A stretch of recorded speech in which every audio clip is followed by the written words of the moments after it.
Hello everyone, आज के इस वीडियो में हम पढ़ने वाले हैं क्लास 10th रसायन विज्ञान का बहुत ही इंपॉर्टेंट टॉपिक जो है बेकिंग सोडा, या इसे हम खाने के सोडा के नाम से भी जानते हैं। तो इसके बारे में हम पूरा डिटेल में समझने वाले हैं कि इसका रासायनिक सूत्र क्या होता है, रासायनिक नाम क्या होता है, इसका अणुभार क्या होता है, इसकी बनाने की विधि क्या होती है, रासायनिक गुण क्या होता है, भौतिक गुण क्या होता है, पूरा हम डिटेल में इस पे एक्सप्लेन करेंगे।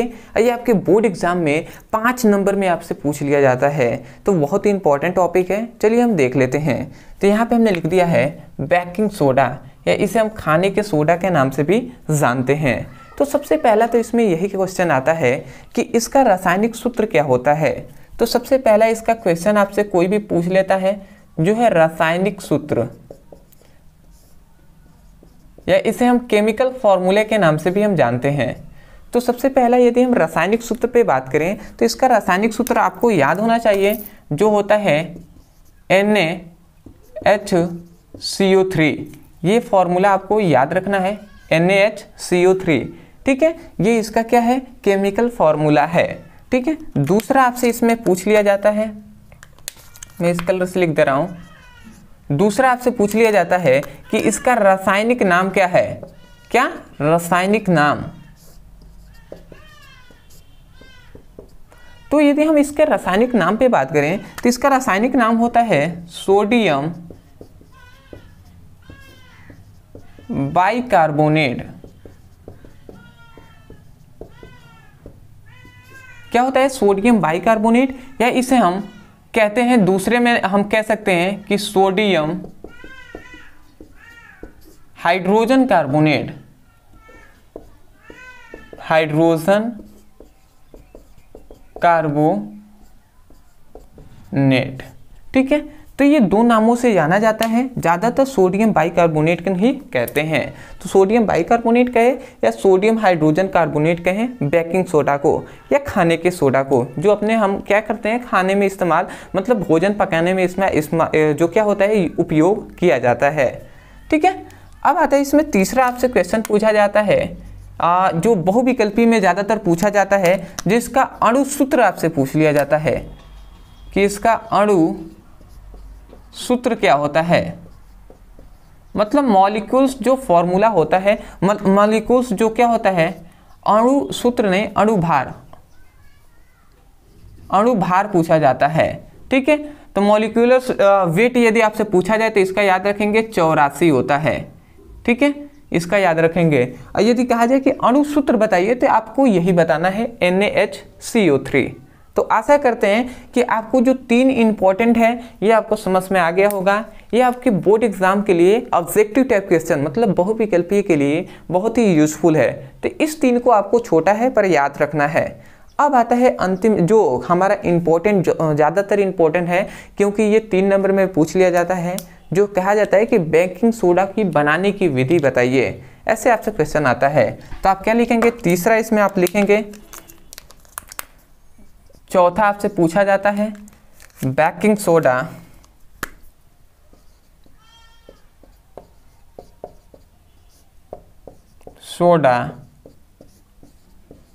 बनाने की विधि।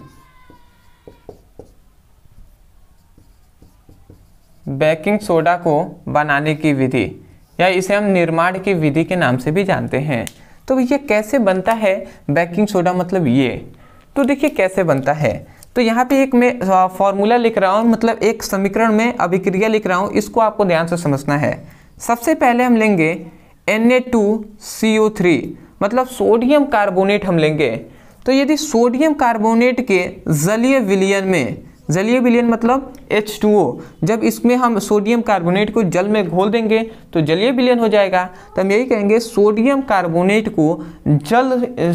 कार्बोनेट के जलीय विलयन में कार्बन डाइऑक्साइड मतलब CO2 गैस प्रवाहित करने पर हमें मिलता है क्या? हमें मिलता है NaHCO3, मतलब सोडियम बाइकार्बोनेट, मतलब सोडियम बाइकार्बोनेट हमें प्राप्त होता है 2 मात्रा में।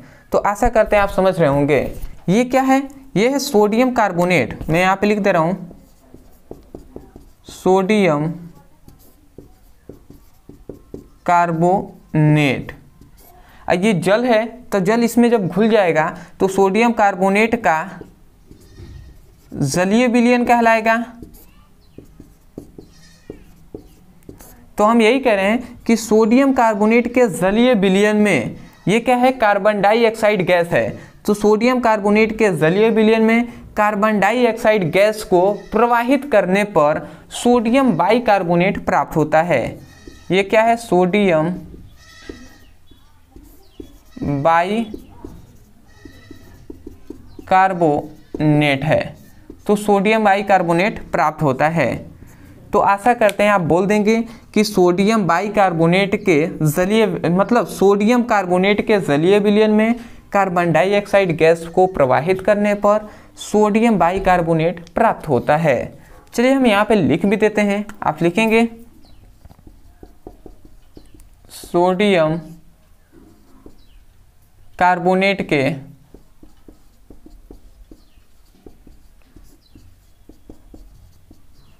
जलीय विलयन में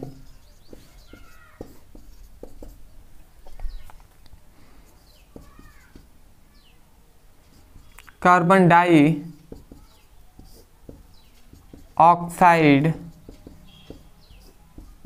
गैस को प्रवाहित करने पर सोडियम बाइकार्बोनेट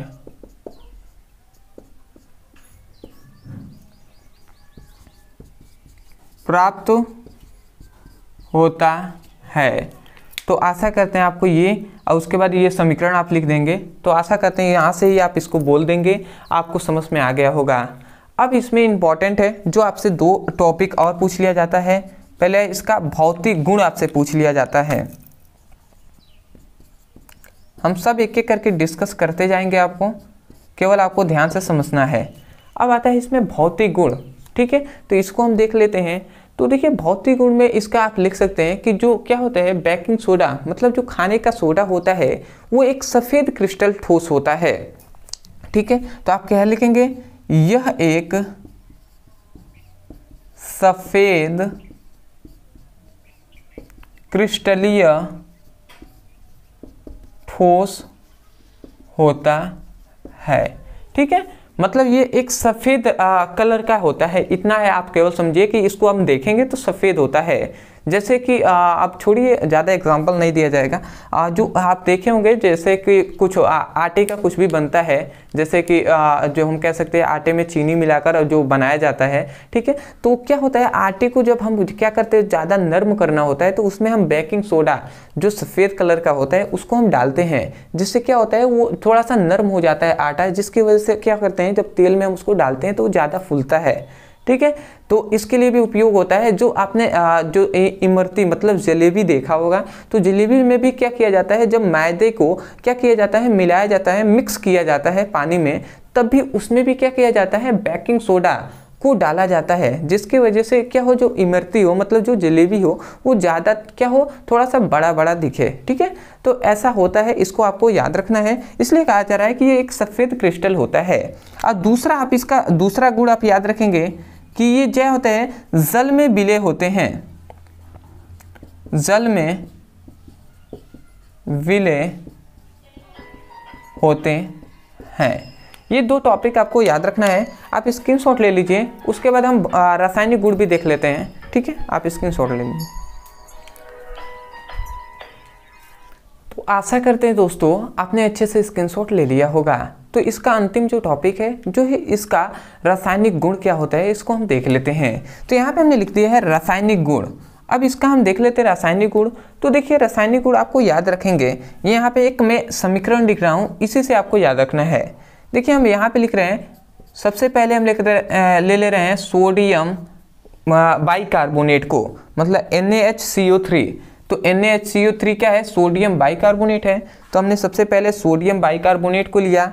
अब इस सोडियम बाइकार्बोनेट को जैसे ही हम 100 डिग्री सेल्सियस से अधिक ताप पर, मतलब 100 डिग्री सेल्सियस से भी अधिक तापमान पर इसको यदि हम गर्म करते हैं, क्या करते हैं, गर्म करते हैं, तो हमें मिलता है सोडियम कार्बोनेट मिलता है और प्लस इसके साथ जल और उसके बाद कार्बन डाइऑक्साइड गैस भी प्राप्त होता है। ये 3 चीज़ आपको याद रखना है। तो ये क्या है, सोडियम बाइकार्बोनेट है। तो मैं यहाँ पे लिख दे रहा हूँ सोडियम बाइकार्बोनेट।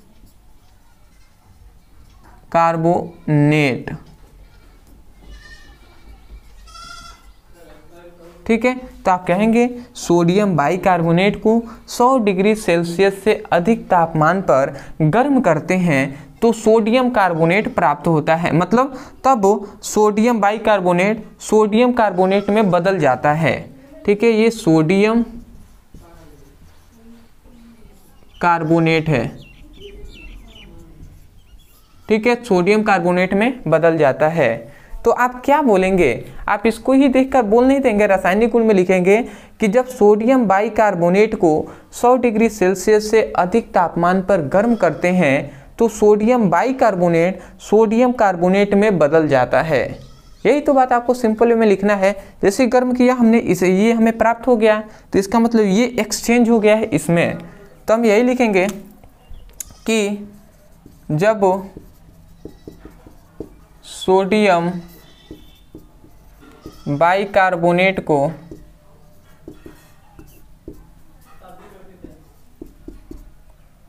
100 डिग्री सेल्सियस से अधिक ताप पर गर्म करते हैं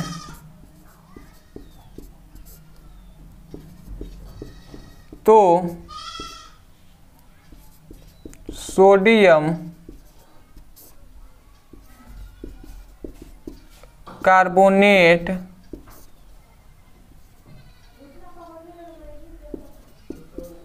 में बदल जाता है। समझ में आ गया होगा कि जब सोडियम बाइकार्बोनेट को 100 डिग्री सेल्सियस से अधिक तापमान पर गर्म करते हैं तो क्या होता है, सोडियम कार्बोनेट में बदल जाता है। ये जो सोडियम बाइकार्बोनेट है ये सोडियम कार्बोनेट में बदल जाता है। समझ में आ रहा होगा, सोडियम बाइकार्बोनेट बदल जाता है किसमें, सोडियम कार्बोनेट में। और उसके बाद ये आपको समीकरण लिख देना है। तो आशा करते हैं कि आपको बेकिंग सोडा अर्थात जो खाने का सोडा है ये आपको अच्छे से समझ में आ गया होगा। इतनी बात आप लिखते हैं तो 5 या 7 नंबर में आपसे पूछा जाता है तो आपको फुल मार्क्स मिलेंगे। तो चलिए दोस्तों, आज के लिए इतना ही। मैं यही कहूँगा, यदि आपको चैनल पर नए हो तो चैनल को जरूर सब्सक्राइब कीजिएगा, क्योंकि आगे भी जो भी आपके लिए इंपॉर्टेंट टॉपिक होंगे या क्वेश्चन होंगे, बोर्ड एग्जाम की तैयारी होगी, अच्छे से आपको यहाँ पे कराई जाएगी। ठीक है, तो चैनल से जरूर जुड़े रहिएगा। दूसरी बात, यदि कोई भी ऐसा टॉपिक है जो आपको समझ में नहीं आता है, केवल उस टॉपिक का नाम लिखिए, अंत में हमारे चैनल का नाम लिखकर सर्च करेंगे, तुरंत आपको वीडियो मिलेगा, तो वहाँ से भी उसकी पढ़ाई कर सकते हैं। ठीक है, अदरवाइज कमेंट सेक्शन में हमें जरूर बताइएगा कि आपको वीडियो कैसा लगा। तो चलिए दोस्तों, आज के लिए इतना ही। मिलते हैं एक और बेहतरीन टॉपिक के साथ, तब तक के लिए धन्यवाद। जय हिंद, जय भारत।